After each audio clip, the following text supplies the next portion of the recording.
العلم هذا القرآن يوحدنا لطريق الخير يوجهنا الله تعالى أنزله ورسول الله معلمنا بسم اللہ الرحمن الرحیم۔ فصل بدا کے اس میں غیر متمکن 8 قسم است۔ جان لیں کہ اس میں غیر متمکن کی 8 قسمیں ہیں۔ یہاں سے صاحب کتاب میر سید شریف جرجانی رحمۃ اللہ علیہ اس میں غیر متمکن کی اقسام کو بیان کر رہے ہیں۔ اس سے پہلے سبق کے اندر ہم نے اس میں غیر متمکن کی تعریف کو پڑھ لیا تھا کہ اس میں غیر متمکن وہ اسم ہے جو مبنی اصل کے مشابہ ہو، یعنی جو اصل وضع کے اعتبار سے تو مبنی نہ ہو مگر مبنی اصل کے مشابہ ہو، تو اس کو اس میں غیر متمکن کہا جاتا ہے۔ اب اس اسم غیر متمکن کی 8 قسمیں ہیں۔ تو پہلی قسم ہے مضمرات، دوسری قسم ہے اسماء اشارات، تیسری قسم ہے اسماء موصولات، چوتھی قسم ہے اسماء افعال، پانچویں قسم ہے اسماء اصوات، چھٹی قسم ہے اسماء ظروف، اور ساتویں قسم ہے اسماء کنایات، اور 8ویں قسم ہے مرکب بنائی۔ تو یہ کل 8 قسمیں ہوئی، اسی کو بیان کر رہے ہیں۔ بدا کے اس میں غیر متمکن 8 قسم است، جان لیں کہ اس میں غیر متمکن کی 8 قسمیں ہیں۔ اب ان 8 اقسام میں سے پہلی قسم ہے مضمرات۔ مضمرات یہ مضمر کی جمع ہے، اور مضمر کو ضمیر بھی کہتے ہیں۔ ضمیر کے لغوی معنی آتے ہیں پوشیدہ، وہ چیز جو چھپی ہوئی ہو، اور اسلام میں ضمیر اس اسم کو کہتے ہیں جو متکلم، مخاطب یا ایسے غائب پر دلالت کرے جس کا ذکر پہلے ہو چکا ہو۔ تو ضمیر اصطلاح کے اندر اس اسم کو کہتے ہیں جو متکلم، مخاطب یا ایسے غائب پر دلالت کرے جس کا ذکر پہلے ہو چکا ہو۔ جیسے مثال سے ہم سمجھتے ہیں، جیسے ہم نے کہا کہ زید آیا، اچھا تکلم سے لیتے ہیں، جیسے میں آیا اور میں آیا اور میں نے کھانا کھایا، میں آیا اور میں نے کھانا کھایا۔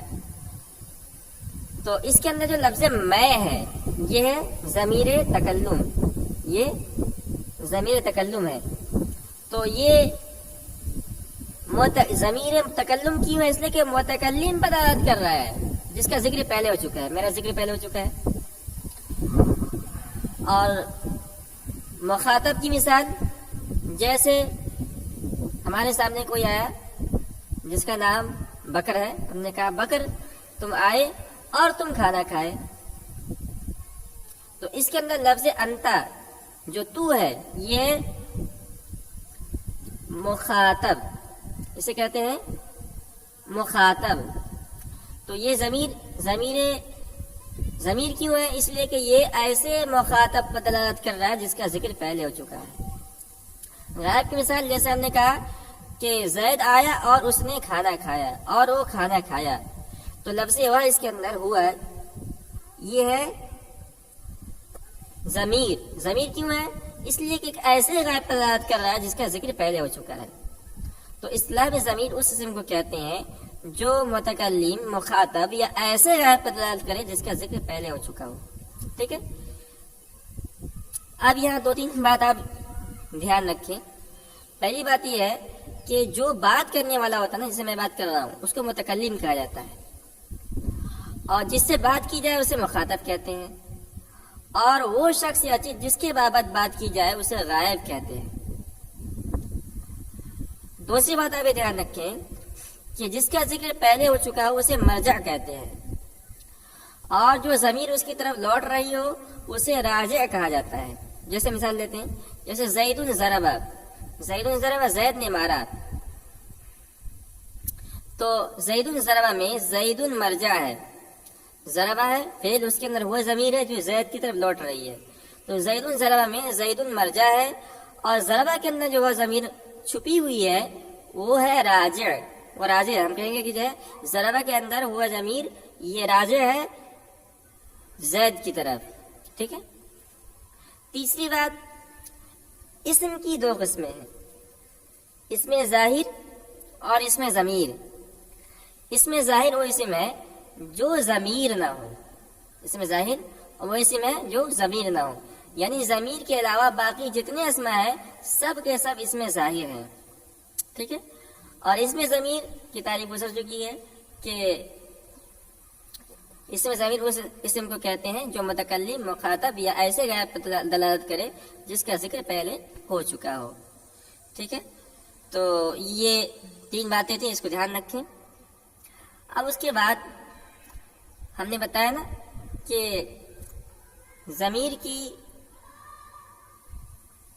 ابتداءً اگر ہم ضمائر، انہوں نے کہا نا کہ ساری کتاب کہہ رہے ہیں کہ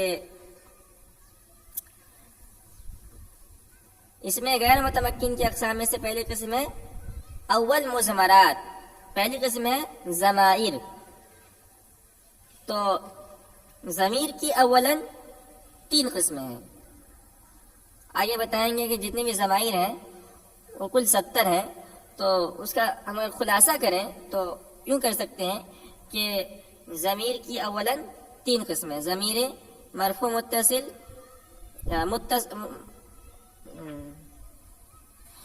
ضمیر مرفوع، ضمیر منصوب اور ضمیر مجرور.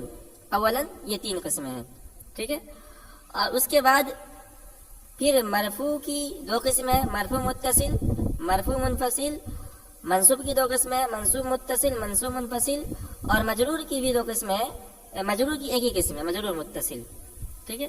تو اس کو آپ دھیان میں رکھیں کہ اس میں غیر متمکن کی کل 8 قسمیں ہیں. ان 8 اقسام میں سے پہلی قسم ہے ضمائر، مضمرات. مضمرات کی اولاً 3 قسمیں ہیں، مرفوع، منصوب، مجرور. پھر مرفوع کی 2 قسمیں ہیں، مرفوع متصل، مرفوع منفصل. منصوب کی 2 قسمیں ہیں، مرفوع متصل، مرفوع منفصل. اور مجرور کی ایک ہی قسم ہے، مجرور متصل. تو کہہ رہے کہ اول مضمرات، اس میں غیر متمکن کے اقسام 8 اقسام میں سے پہلی قسم ضمائر ہیں. چوں انا، جیسے کہ انا، من. انا کے معنی آتے ہیں میں.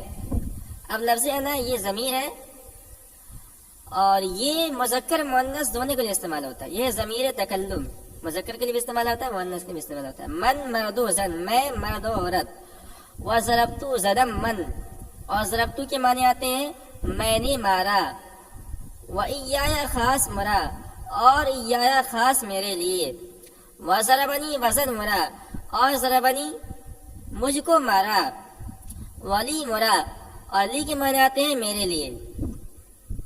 تو یہ جو انہوں نے 5 مثالیں دی ہیں، انا، ضربتو، ایایا، ضربنی، لی، یہ مطلق ضمیر کی مثال ہے. یعنی ضمیر کی جو قسمیں ہیں مرفوع متصل، منصوب متصل، یہ کسی خاص قسم کی مثال نہیں، مطلق ضمیر کی مثال ہے. اس کے اندر مرفوع متصل بھی ہے، منصوب منفصل بھی ہے، وغیرہ وغیرہ ہے. تو یہ ضمیر کو سمجھانے کے لیے انہیں 5 مثال دی ہے. اس کے بعد کہہ رہے ہیں وَإِن ہفتاد ضمیر است، اور یہ کل 70 ضمیریں ہیں. ٹھیک ہے. تو ضمائر کی جو 5 قسمیں ہیں، مرفوع متصل، مرفوع منفصل، مجرور، منصوب متصل، منصوب منفصل، مجرور متصل. تو ان سب کو اگر شمار کیا جائے تو یہ کل 70 ضمیریں ہوتی ہیں. اب اس کو بیان کر رہے ہیں. وہی ہفتہ ضمیر ہے 70 ضمیریں ہیں. شہادہ مرفوع متصل، ان میں سے 14 مرفوع متصل ہیں. کیا کیا ہے؟ پہلے ہم یہ سمجھتے ہیں کہ مرفوع متصل کس کو کہتے ہیں. تو مرفوع متصل کے معنی لغت کے اندر آتے ہیں ملنے والا. اور اصطلاح میں ضمیر مرفوع متصل وہ ضمیر ہے جو اپنے عامل یعنی فعل سے ملی ہوئی ہو اور ترکیب میں ہمیشہ فاعل واقع ہو. تو ضمیر مرفوع متصل وہ ضمیر ہے جو اپنے عامل یعنی فعل سے ملی ہوئی ہو اور ترکیب میں ہمیشہ فاعل واقع ہو. ٹھیک ہے. تو اسے متصل اس لیے کہتے ہیں کہ وہ ضمیر اپنے عامل سے ملی ہوئی ہوتی ہے. اور مرفوع اس لیے کہتے ہیں کہ ترکیب کے اندر ہمیشہ فاعل واقع ہوتی ہے. جیسے ضربتو، تو ضربتو یہ مرفوع متصل ہے. مرفوع متصل کیوں ہے؟ اس لیے کہ اس کے اندر جو انا ضمیر ہے ضربتو کے اندر، یہ الگ سے نہیں ہے. ضربتو، ضربہ جو عامل ہے اسی کے ساتھ تو جو جس کے اندر انا پوشیدہ ہے ملا ہوا ہے، تو اس وجہ سے اسے متصل کہتے ہیں. اور مرفوع کیوں ہے؟ اس لیے کہ یہ ترکیب کے اندر فاعل واقع ہو رہا ہے. ضربہ فعل ہے اور اس کے اندر انا ضمیر، ضربتو فعل ہے، اس کے اندر انا ضمیر جو پوشیدہ ہے وہ فاعل واقع ہے. اب چاہے وہ فاعل حقیقی ہو جیسے ضربتو کے اندر نے بتایا، ضربتو فعل، اس کے اندر انا ضمیر پوشیدہ فاعل، یا حکمی ہو یعنی نائب فاعل واقع جیسے ضربتو، یا افعال ناقصہ وغیرہ کا اسم واقع ہو جیسے کنتو، تو ان سب کو مرفوع متصل کہتے ہیں. تو 14 جمع ضمیر مرفوع متصل ہے. تو 14 مرفوع متصل، 14 مرفوع متصل ہے. کیا کیا؟ ضربتو، ضربنا، ضربتا، ضربتما، ضربتم، ضربتی، ضربتما، ضربتن، ضربا، ضربا، ضربو، ضربت، ضربتا، ضربنا. یہ کل 14 صیغے ہیں اور ان کے اندر ضمیر ہے یہ ضمیر مرفوع متصل ہے. مرفوع اس لیے ہے کہ ترکیب کے اندر فاعل واقع ہو رہی ہیں، اور متصل اس لیے ہے کہ اپنے عامل یعنی فعل کے ساتھ ملی ہوئی ہے. وشہادہ مرفوع منفصل، اور 14 مرفوع منفصل. تو مرفوع منفصل کسے کہتے ہیں؟ تو منفصل کے معنی آتے ہیں لغت کے اندر جدا ہونے والا، الگ ہونے والا.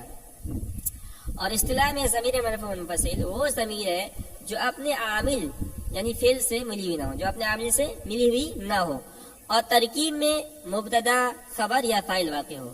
ضمیر منفصل، ضمیر مرفوع منفصل وہ ضمیر ہے جو اپنے عامل سے ملی ہوئی نہ ہو اور ترکیب میں مبتدا، خبر یا فاعل واقع ہو. یعنی کبھی ترکیب میں کبھی مبتدا واقع ہوگی، کبھی خبر واقع ہوگی، کبھی فاعل واقع ہوگی. اور مرفوع متصل جو ہے نا ہمیشہ فاعل واقع ہوتا ہے. ٹھیک ہے، ضمیر مرفوع منفصل یہ کبھی مبتدا، کبھی خبر، کبھی فاعل واقع ہوگی. تو اس کا عامل ضروری نہیں کہ فعل ہو. ٹھیک ہے.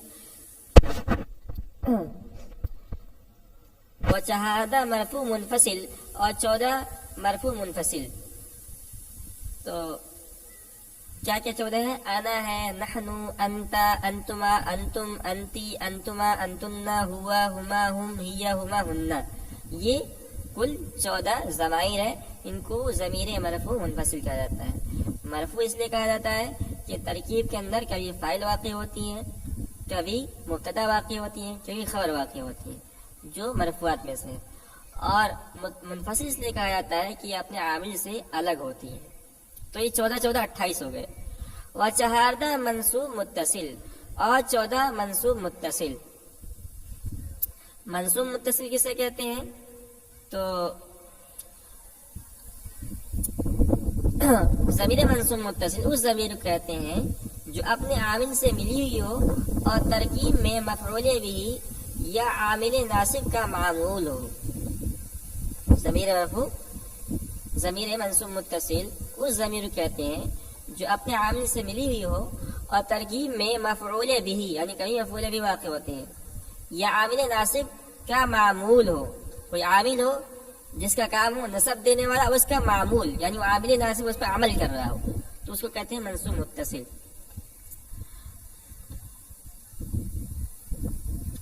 وشہادہ منصوب متصل کیا کیا ہے؟ ضربنی، ضربنا، ضربکا، ضربکما، ضربکما، ضربکم، ضربکی، ضربکما، ضربکن، ضربہ، ضربہما، ضربہم، ضربہا، ضربہما، ضربہن. یہ 14 ہو گئے. تو یہ منصوب اس لیے ہے کہ ان کا جو عامل ہوتا ہے وہ ناصب ہوتا ہے. ٹھیک ہے، چاہے فعل ہو تو مفعول بھی بن جائیں گے یا کوئی اور عامل ناصب ہو. اور متصل اس لیے کہتے ہیں کہ اپنے عامل کے ساتھ ملی ہوئی ہوتی ہے. وشہادہ منصوب منفصل، اور 14 منصوب منفصل. تو منصوب منفصل کسے کہتے ہیں؟ تو ضمیر منصوب منفصل وہ ضمیر ہے جو اپنے عامل سے ملی ہوئی نہ ہو اور ترکیب میں مفعول بھی واقع ہو. ٹھیک ہے. چہاردہ منصوب منفصل کیا ہے؟ ایایا، ایانا، ایاکا، ایاکما، ایاکم، ایاکی، ایاکما، ایاکن، ایاہما، ایاہم، ایاہا، ایاہما، ایاہن. تو یہ 56 ہو گئے، 14 چوکے 56.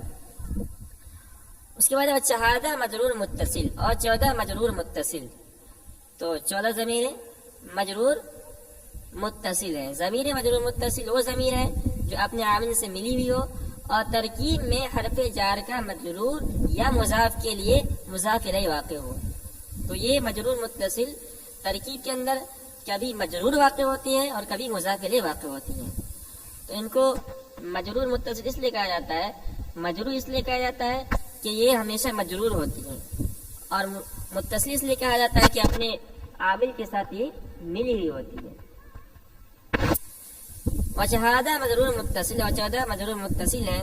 کیا کیا ہے؟ لی، لنا، لکا، لکما، لکم، لکی، لکما، لکنا، لہو، لہما، لہم، لہا، لہما، لہن. تو یہ کل 14 5 70 کل ضمیر ہو گئے. ٹھیک ہے. تو یہ اس میں غیر متمکن کی 8 اقسام میں سے پہلی قسم ضمائر کا بیان تھا، جس کو ہم نے تفصیل کے ساتھ پڑھا. اور مصنف کی چونکہ یہ کتاب مختصر ہے اس لیے انہوں نے اختصار کے ساتھ بیان کیا، ہم نے اس کی مزید وضاحت آپ کے سامنے کر دی ہے. اور یہ کتاب تو اصل یاد کرنے کی ہے، اس کو آپ زبانی یاد کریں، اور اگر آپ اس کو زبانی یعنی صحیح انداز سے یاد کر لیں گے تو اصل سمجھنے کی کتاب ہدایت النحو، کافیہ وغیرہ ہے، اس کے اندر مزید آپ کو اچھی طرح یہ سب چیزیں سمجھ میں آ جائیں گی.